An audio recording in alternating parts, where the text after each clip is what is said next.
Welcome to minion channel. நம்ம இன்னைக்கு என்ன பார்க்க போறோம் அப்படின்னா மருத்துவ துவையல் எப்படி பண்ணுறது பார்க்கலாம். நான் இன்னைக்கு இதை மருத்துவ துவையல் சொல்றேன்னா இல்லை 5 இலை சேர்க்க போறோம். வாங்க வீடியோக்குள்ள பார்க்கலாம். இன்னைக்கு முதல்ல 50 கிராம் கருப்பு உளுந்து எடுத்துருக்கேன்.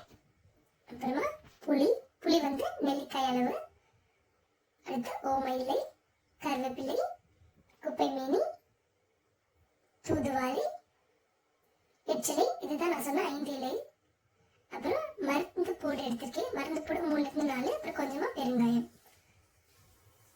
அதுக்கப்புறமா கடாய் எடுத்துக்கோங்க.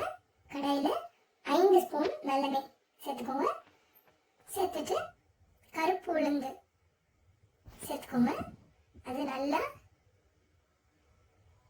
பொன்னிறமா மாறணும், வறுத்து விட்டுக்கோங்க. அப்புறமா 3 4 மருந்து போட நான் எனக்கு இடிச்சு போட்டிருக்கேன். கொஞ்சமா இடிச்சாலே போதும்.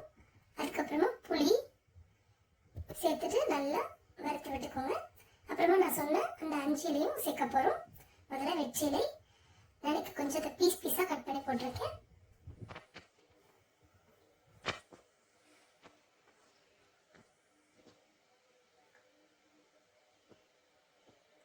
அப்புறம் ஓம இலை,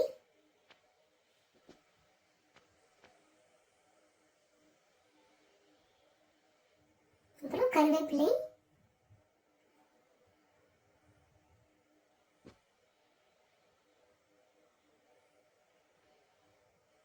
அப்புறம் குப்பை மேனி, அப்புறம் தூதுவளை எல்லாத்தையும் சேர்த்து நல்லா வறுத்து விட்டுக்கோங்க. இது சின்ன குழந்தைங்களுக்கு ரொம்ப நல்லது. ட்ரை பண்ணி பாருங்க. சளி, இரும்பல் எல்லாத்துக்குமே இதை சாப்பிட்டா நல்லா குணமடைஞ்சிடலாம். மருத்துவ குணமுள்ள ஒரு துவையல். ட்ரை பண்ணி பாருங்க. அப்புறம் 1 டேபிள் ஸ்பூன் உப்பு சேர்த்துட்டு நல்லா அதை வறுத்து விட்டுக்கோங்க.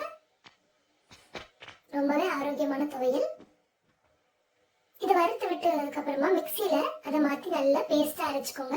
அப்புறம் ஒரு கடாயில 6 டேபிள் ஸ்பூன் எண்ணெய் ஊற்றி கடுகு உளுந்த பருப்பு போட்டு 2 வரமிளகாய் சேர்த்து தாளிக்கணும்.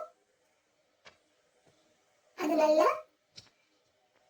தாளிச்சதுக்கு அப்புறம் கொஞ்சமா பெருங்காயம் சேர்த்துச்சு நம்ம அரைச்சு வச்ச விழுதை இதில் சேர்த்துக்கோங்க. சேர்த்துட்டு அதை நல்லா வறுத்து விட்டுக்கோங்க.